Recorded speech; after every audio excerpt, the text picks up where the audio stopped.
नमस्कार, आप देख रहे हैं एसकेपी लाइव न्यूज़। भोजशाला प्रकरण को लेकर 4 जुलाई को उच्च न्यायालय में सुनवाई होना है। हालांकि आर्कियोलॉजिकल सर्वे ऑफ इंडिया के द्वारा 2 जुलाई यानी कल इंदौर उच्च न्यायालय में एक एप्लीकेशन देकर 4 सप्ताह और दस्तावेज प्रस्तुत करने और बढ़ाने के लिए एक एप्लीकेशन उच्च न्यायालय में दिया है। हालांकि इसका निर्णय 4 तारीख को सुनवाई में होगा। बताया जा रहा है कि भारतीय पुरातत्व विभाग को जीपीआर रिपोर्ट अभी प्राप्त नहीं हुई है, इसलिए दस्तावेजों को प्रस्तुत करने में देरी हो है। इसलिए आर्कियोलॉजिकल सर्वे ऑफ इंडिया के द्वारा उच्च न्यायालय से दस्तावेज प्रस्तुत करने के लिए 4 सप्ताह का समय मांगा है। वहीं भोजशाला में 104वें दिन भी टीम भोजशाला में पहुंची है। दस्तावेजीकरण का काम किया जा रहा है, बाउंड्री वॉल का काम किया जा रहा है। आपको बता दें कि आज आर्कियोलॉजिकल सर्वे ऑफ इंडिया के 5 अधिकारी और 30 से अधिक मजदूर भोजशाला परिसर में पहुंचे हैं। वहीं शहर काजी वकार सादिक ने बताया कि मुस्लिम समाज की ओर से सुप्रीम कोर्ट में भी एक याचिका लगभग 20 रोज पहले लगाई है कोर्ट ऑफ कंटेम्प्ट की। वहीं उन्होंने बताया कि मुस्लिम समाज जो है हाई कोर्ट जाएगा।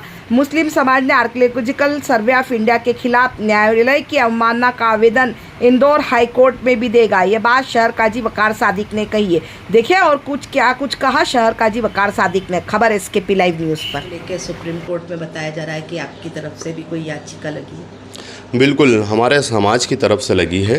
कोर्ट ऑफ कंटेम्प्ट करा हमने, और ये बात हम पिछले विगत 1 महीने से कह रहे थे कि आर्कियोलॉजिकल डिपार्टमेंट यहाँ निष्पक्षता से काम नहीं कर रहा है। सुप्रीम कोर्ट ने एक बार बोला था कि फ़िज़िकल एक्सकवेशन नहीं होना चाहिए, लेकिन आर्कियोलॉजिकल डिपार्टमेंट ने अपनी मन मर्जी से जहाँ चाहा वहाँ फ़िज़िकल एक्सकवेशन किया। इसको लेकर हमारे समाज ने कोर्ट ऑफ कंटेम्प्ट किया है। कोर्ट ऑफ कंटेम्प्ट हमारा स्वीकार भी हो गया है, और जहाँ तक हमको खबर है कि इनको कॉपी भी मिल गई है और नोटिस भी लगभग इसमें जारी हो चुके हैं। दूसरी बात मैं ये कहना चाहता हूँ कि मैंने माननीय हाई कोर्ट का पूरा जो निर्णय दिया था सर्वे का वो भी पढ़ा। माननीय हाई कोर्ट ने कहा था कि किसी भी तरह का नुकसान नहीं होना चाहिए, लेकिन आर्कियोलॉजिकल डिपार्टमेंट ने हमारे सदियों पुराने जो इंटर गेट में 2 ओटले थे वो ओटलों को रिमूव कर दिया और इस मॉन्यूमेंट का पूरा चरित्र बदल के रख दिया। इसलिए हमारा समाज ने अब ये निर्णय लिया है कि हम हाई कोर्ट में भी इनके खिलाफ़ कोर्ट ऑफ कंटेम्प्ट करेंगे, माननीय हाई कोर्ट में। तीसरी बात ये कहना चाहता हूँ मैं कि मूल स्वरूप जो चेंज हुआ था, और उसके बाद भी ऊपरी तौर पर इन लोगों ने जितने भी मटेरियल, अनयूज्ड मटेरियल, जिसमें ये समझ लीजिए कि मोल्डिंग है, स्टंप है और भी तरह तरह की चीज़ें हैं, ये उत्तरी साइड में रख दी हैं, जिससे खुली आंखों से देखने वालों को ये पता चल जाता है कि यहाँ पर स्वरूप परिवर्तन हुआ है।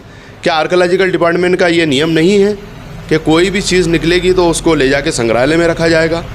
तो हमारी नमाज का स्पेस क्यों रोक रखा है इन्होंने? हमने उस रोज़ भी निवेदन किया था, आज भी निवेदन करते हैं कि जो अनयूज्ड मटेरियल आपने यहाँ पर रख छोड़ा है, आप इसको ले जाइए, आपके सबूतों में इस्तेमाल कीजिए, आपके संग्रहालय में रखिए, लेकिन हमारे लिए नमाज के जगह को हमारा स्पेस खाली कीजिए, जिससे हमारे लोगों को नमाज़ पढ़ने में जो तकलीफ़ हो रही है वो दूर हो।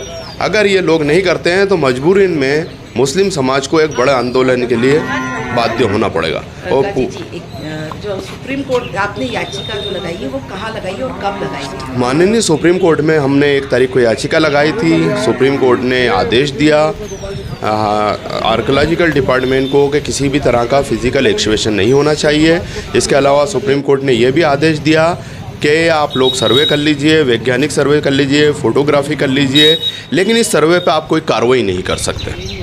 तो अब ये इस सर्वे को सिर्फ हाई कोर्ट में जमा कर सकते हैं, लेकिन इस सर्वे के आधार पे अब कार्रवाई नहीं हो सकती विदाउट सुप्रीम कोर्ट की परमिशन में। ये जो अभी याचिका की बात सामने आ रही है कि सुप्रीम कोर्ट पे आप लोगों ने एएसआई के द्वारा जो कोर्ट की अवमानना का, ये कब लगाई आपने? ये तकरीबन 20 रोज़ पहले, क्योंकि वेकेशन लग गया था तो उसका हम इंतज़ार कर रहे थे। हमारी कोर्ट ऑफ कंडेम तो बहुत पहले तैयार हो गया था।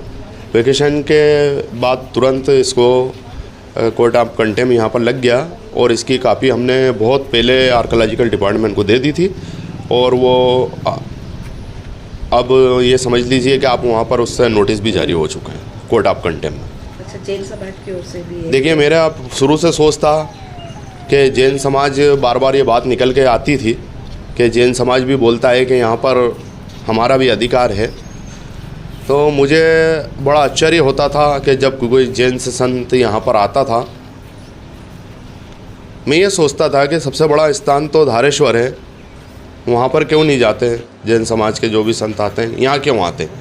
लेकिन अब ये बात जाके जब याचिका लगी है तो ये पता चला कि इसके पीछे इनकी मंशा कुछ और थी, और आज ये याचिका से पता चल गया कि कहीं ना कहीं ये बात सुगबुहाहट जो थी वो सामने आ गई कि जैन समाज भी इस मॉन्यूमेंट पे अपना दावा करता है। और अब ये तो हिंदू समाज का प्रश्न है कि वो इसको किस हिसाब से लेता है, क्योंकि याचिकाकर्ता की मंशा हमारे को ऐसा पर्सनली मैं बोल रहा हूँ कि ठीक नहीं लगती इसमें, क्योंकि यहाँ पर हिंदू कम्युनिटी के भी लोग शामिल नहीं थे। हमारी तरफ से भी जो याचिका लगी थी उसमें भी पूरे मुस्लिम कम्युनिटी के लोग शामिल नहीं थे। लेकिन समाज के लोग, हिंदू समाज के लोग, मुस्लिम समाज के लोग यहाँ पर काफ़ी अच्छे हैं। जितना बवाल लोगों ने करने का सोचा था, लेकिन हिंदू मुस्लिम कम्युनिटी के लोगों ने उसको धरातल पे पहुंचा दिया, हाशिए पे पहुंचा दिया और शहर की, प्रदेश की शांति व्यवस्था कायम रखी। इसके लिए वो बधाई के पात्र। वकार सादिक, शहर का जिला।